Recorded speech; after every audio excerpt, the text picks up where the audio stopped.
ನಮಸ್ತೆ ವೀಕ್ಷಕರೇ, ಎಲ್ಲ ಚೆನ್ನಾಗಿದೆ ಚಾನಲ್ಗೆ ಸ್ವಾಗತ. ನಾನು ಇವತ್ತು ಒಂದು ಆರೋಗ್ಯಕರವಾದ ಮತ್ತು ಡಿಫ್ರೆಂಟಾಗಿ ಮಾಡುವಂಥ ಸೊಪ್ಪಿನ ಸಾರನ್ನು ಹೇಳ್ಕೊಡ್ತಾ ಇದ್ದೀನಿ. ಇದು ಮೊಸಪ್ಪು ಸಾರು. ನೀವೆಲ್ಲರೂ ನಿಮ್ಮ ಮನೆಯಲ್ಲಿ ಬೇರೆ ಬೇರೆ ರೀತಿ ಮಾಡ್ತಾ ಇರ್ಬೋದು. ಇದು ನಮ್ಮ ಮನೆಯಲ್ಲಿ ಮೊಸಪ್ಪು ಸಾರನ್ನು ಹೇಗೆ ಮಾಡ್ತೀವಿ ಅಂತ ತೋರಿಸ್ಕೊಡ್ತಾ ಇದ್ದೀನಿ. ಇದನ್ನು ಬನ್ನಿ ಹೇಗೆ ಮಾಡೋದು ಅಂತ ನೋಡ್ಕೊಂಡು ಬರೋಣ. ಈ ಸಾರು ಸ್ವಲ್ಪ ಡಿಫ್ರೆಂಟಾಗಿರುತ್ತೆ. ರೆಗ್ಯುಲರ್ ಸಾಂಬಾರು ಪುಡಿ ಹಾಕಿ ಮಾಡೋ ಸಾರಿಗಿಂತ ಟೇಸ್ಟಿಯಾಗತ್ತೆ. ನಾನು ಸೊಪ್ಪುಗಳನ್ನೆಲ್ಲ ಮುಂಚೆನೇ ಈ ರೀತಿ ಚೆನ್ನಾಗಿ ಬಿಡಿಸಿ ನ್ಯೂಸ್ ಪೇಪರ್ನಲ್ಲಿ ಸುತ್ತಿ ಕವರ್ನಲ್ಲಿ ಕಟ್ಟಿ ಎತ್ತಿಟ್ಕೋತೀನಿ. ಈ ರೀತಿ ಎತ್ತಿಡೋದ್ರಿಂದ ಒಂದು ವಾರ ಆದರೂ ನಿಮಗೆ ಸೊಪ್ಪೆಲ್ಲ ಫ್ರೆಶ್ ಆಗೇ ಇರುತ್ತೆ.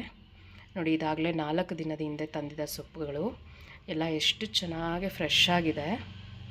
ನಾನಿಲ್ಲಿ 1 ಕಟ್ಟಾಗುವಷ್ಟು ಪಾಲಕ್ ಸೊಪ್ಪು, ಹಾಗೆ ಒಂದು ದೊಡ್ಡ ಇಡಿ ಆಗುವಷ್ಟು ಮೆಂತ್ಯ ಸೊಪ್ಪು, ಈ ಮಿಕ್ಕಿದ ಸೊಪ್ಪನ್ನು ಮತ್ತೆ ನಾನು ಅದೇ ರೀತಿ ಪೇಪರ್ನ ಕವರ್ ಮಾಡಿ ಪ್ಲಾಸ್ಟಿಕ್ ಕವರ್ನಲ್ಲಿ ಹಾಕಿ ಫ್ರಿಜ್ಜಲ್ಲಿ ಇಡ್ತೀನಿ.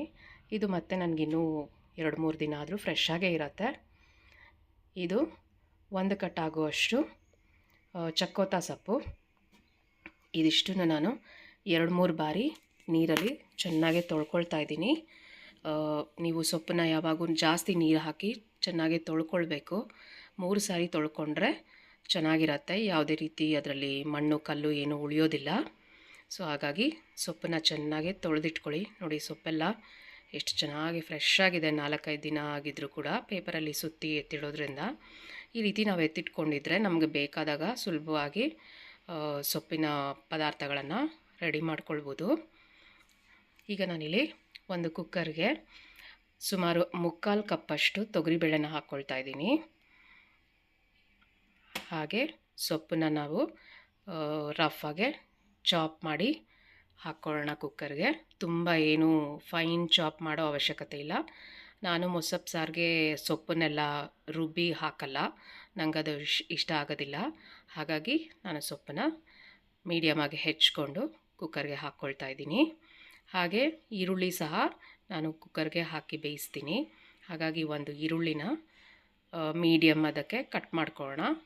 ಫೈನ್ ಚಾಪ್ ಏನು ಬೇಡ, ರಫಾಗಿ ಚಾಪ್ ಮಾಡಿಕೊಂಡ್ರೆ ಸಾಕಾಗತ್ತೆ. ಒಂದು ಮೀಡಿಯಮ್ ಸೈಜ್ನ ಈರುಳ್ಳಿನ ನಾನು ಬಳಸ್ತಾ ಇದ್ದೀನಿ. ಈಗ ನಾವು ಕುಕ್ಕರ್ಗೆ ನೋಡಿ ಅಷ್ಟು ಸೊಪ್ಪನ್ನು ತೊಳೆದು ಕಟ್ ಮಾಡಿ ಹಾಕಿದ್ದೀನಿ. 3 ನಾಟಿ ಟೊಮ್ಯಾಟೊ ದೊಡ್ಡದಾಗಿರೋದನ್ನು ಹಾಕ್ಕೊಳ್ತಾ ಇದ್ದೀನಿ. ನಾವು ಸಪ್ರೇಟ್ ಹುಣಸೆಹಣ್ಣು ಬಳಸಲ್ಲ ಈ ಸಾರಲ್ಲಿ, ಹಾಗಾಗಿ 3 ದೊಡ್ಡ ಟೊಮ್ಯಾಟೊ ಕರೆಕ್ಟ್ ಆಗುತ್ತೆ. ಒಂದು 10 ಬೆಳ್ಳುಳ್ಳಿನ ಹಾಕ್ಕೊಳ್ತಾ ಇದ್ದೀನಿ, ಬೆಳ್ಳುಳ್ಳಿ ಹೆಸರುಗಳು. ಹಾಗೆ ಒಂದು 6-7 ಹಸಿಮೆಣಸಿನ್ಕಾಯಿನ ಹಾಕ್ತಾಯಿದ್ದೀನಿ. ಹಾಗೆ ಹೆಚ್ಚಿಟ್ಕೊಂಡಿರೋವಂಥ ಈರುಳ್ಳಿ ಸಹ ಹಾಕ್ಕೊಳ್ಳೋಣ. ಈ ಟೊಮ್ಯಾಟೊ, ಬೆಳ್ಳುಳ್ಳಿ ಮತ್ತು ಹಸಿಮೆಣಸಿನ್ಕಾಯಿ, ಹಾಗೆ ಒಂದು 2 ಸ್ಪೂನಷ್ಟು ಜೀರಿಗೆ, ಇದಿಷ್ಟನ್ನು ಒಂದು ಕಾರ್ನರ್ಗೆ ಹಾಕ್ಕೊಳ್ಳಿ. ಆಮೇಲೆ ತೆಗೆದು ರುಬ್ಬಬೇಕಾಗತ್ತೆ. ಮಧ್ಯದಲ್ಲಿ ಹಾಕಿ ಎಲ್ಲದರ ಜೊತೆ ಮಿಕ್ಸ್ ಆಗೋ ರೀತಿ ಹಾಕ್ಕೊಳ್ಬೇಡಿ. ಈಗ 3 ಲೋಟದಷ್ಟು ನೀರನ್ನು ಹಾಕ್ಕೊಳ್ತಾ ಇದ್ದೀನಿ.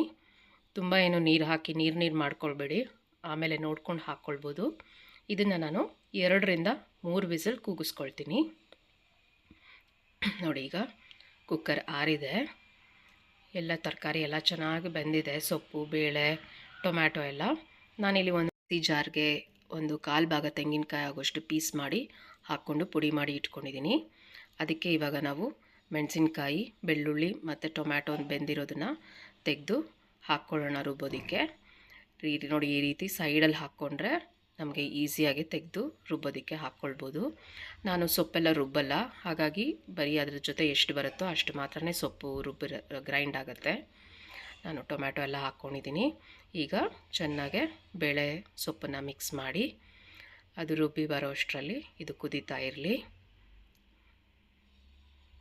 ಈ ಸೊಪ್ಪಿನ ಸಾರು ಸಾಂಬಾರು ಪುಡಿ ಸೊಪ್ಪಿನ ಸಾರಿಗಿಂತ ತುಂಬ ಚೆನ್ನಾಗಾಗತ್ತೆ. ಮುದ್ದೆ ಮತ್ತು ಅನ್ನಕ್ಕೆ ಒಳ್ಳೆ ಕಾಂಬಿನೇಷನ್ ಆಗಿರುತ್ತೆ. ಈಗ ನಾನು ರುಚಿಗೆ ತಕ್ಕಷ್ಟು ಉಪ್ಪನ್ನು ಹಾಕಿದ್ದೀನಿ. ಹಾಗೆ ಒಂದು 1/4 ಚಮಚದಷ್ಟು ಬೆಲ್ಲನ ಹಾಕ್ಕೊಳ್ತಾ ಇದ್ದೀನಿ. ಈಗ ಸಾರ್ದು ಚೆನ್ನಾಗಿ ಕುದೀತಾ ಇದೆ. ನಿಮಗೆ ಈ ವಿಡಿಯೋ ಇಷ್ಟ ಆಗಿದ್ದಲ್ಲಿ ಲೈಕ್ ಮಾಡಿ, ಶೇರ್ ಮಾಡಿ ಮತ್ತು ನಮ್ಮ ಚಾನಲ್ಗೆ ಸಬ್ಸ್ಕ್ರೈಬ್ ಮಾಡೋದನ್ನು ಮರಿಬೇಡಿ.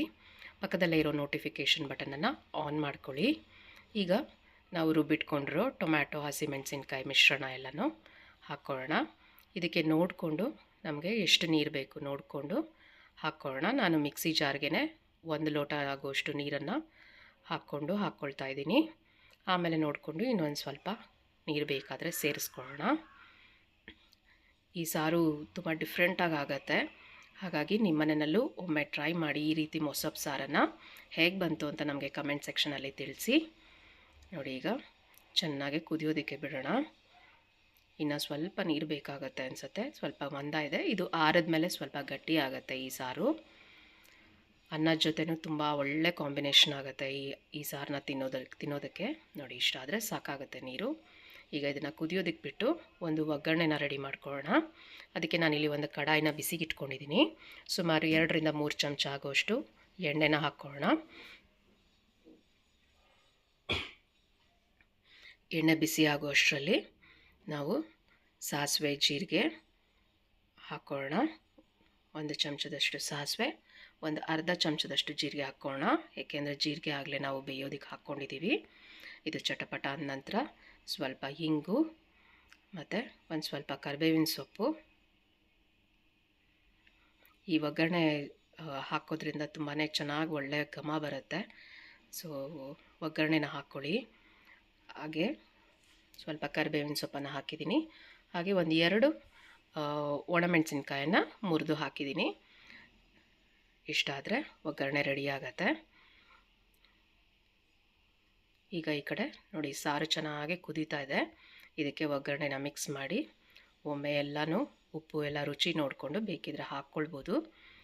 ಈಗ ಒಮ್ಮೆ ಚೆನ್ನಾಗಿ ಕುದಿಲಿಕ್ಕೆ ಬಿಟ್ಟರೆ ನಿಮಗೆ ಮೊಸಪ್ಪು ಸಾರು ಮುದ್ದೆ, ಅನ್ನ ಎಲ್ಲದ್ರ ಜೊತೆ ಚಪಾತಿನಲ್ಲೂ ತಿನ್ಬೋದು, ದೋಸೆಗೂ ತಿನ್ಬೋದು. ತುಂಬ ಟೇಸ್ಟಿಯಾಗುತ್ತೆ.